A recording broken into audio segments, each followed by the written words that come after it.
Well, a little earlier I spoke to Ash Regan. I began by asking her what she made of the weekend's resignations. I've had a large number of members of the SNP get in touch with me, quite dismayed over how the process is going. They feel that because the Chief Executive has and others have resigned over the weekend, that this presents a material change of circumstance. And I think many people are now reconsidering their vote. Perhaps if they had chosen to vote for a continuity candidate, they are rethinking that and would like a different option. And I think I've come up with a credible compromise solution, which is that we allow members to edit their vote.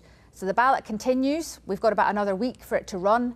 But if people feel that they would like to change their vote, they would be able to go in and do that. But for those that have cast their vote and are quite happy with it, they wouldn't need to do anything at all. So is this why you now want an independent observer, something that's not ever happened before, on an SNP membership vote?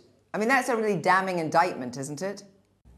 No, I don't believe it is. But I think that we have to be cognizant of the fact that members of the SNP will want to have a high level of confidence in this process. And also, because this is not just for the leadership of a political party, that the person that's successful in this contest will also go on to become the First Minister. You know, the Scottish public have an interest in this contest. And I think what we don't want to have is we don't want to get to the end of this process and feel like the result is somehow tainted in some way. So what I'm suggesting is that because there is some disquiet, that if we can just add an extra layer of transparency to that could only be a good thing. Okay, can I just be quite clear here? If the result of this vote is you don't win, you abide by it. If the result of this vote is you do win, you abide by it because actually it will suit you. I mean, I'm not really quite clear what the membership are getting out of this, except more confusion. No, I have said that I am not interested in pausing the vote, or I have no plans to take any legal action or anything like that. So whoever is chosen as the leader, I will accept that and I will back them. Can I just say, do you lay any of the blame for what obviously you see as a kind of dysfunctionality of the party at the door of Nicola Sturgeon? Well, it has been suggested to me today that the First Minister is not aware of the decline in membership numbers in the party. And I have to say that if that is true, I do find that quite surprising. But I think that if I was party leader and we had lost 30,000 members over the Gender Recognition Bill, for instance, which seems to be the case, looking at the membership figures that have now been produced, I think I would want to know that, because I think that's something that we would need to address as a party. So you have this expression, voter empowerment mechanism. The idea being that you have every election going forward as it were an election on independence. Don't need a referendum. The election itself is about independence. Just let's say you get a majority, you try to negotiate an exit and the Westminster government doesn't negotiate. You're up an alley. So I'm suggesting that the referendum is not the gold standard, but actually it's based on the ballot box, and the ballot box is the gold standard.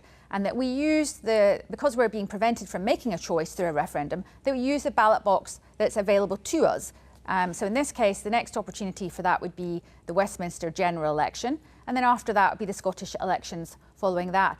Should the Scottish people decide democratically that they want to be an independent country, and they vote for that, then we'll begin negotiations. So, and I do think you can't negotiate. Sorry, Ash Regan, I just have to stop you there. You can't negotiate with someone that won't negotiate with you. Well, in the last, all the countries that have left the UK, the British Empire, over the last period, they were colonies. The UK started off saying no in every single case, and then eventually they ended up saying yes. And I think it would be in a very difficult situation if ministers from the UK government were somehow saying that they didn't respect the choices that Scotland had made at the ballot box. But if they say that, you have nothing open to you except what AC Grayling said in 2020, which was just declare UDI. Would you ever consider that? No, I would never consider that. I just want to be very clear on that point. I've never said that, and I would not say that. And we're back to where we started off this conversation, which is that I'll pursue all legal and peaceful means. If you won and were the First Minister, would you have Kate Forbes in your cabinet if she would not commit to voting against gay conversion therapy should it come up? Okay, I think what I've said, I think indeed what we've all said on this, is whoever becomes the leader and we would all rally behind them, and we would expect the party to come back together very closely to work alongside the leader.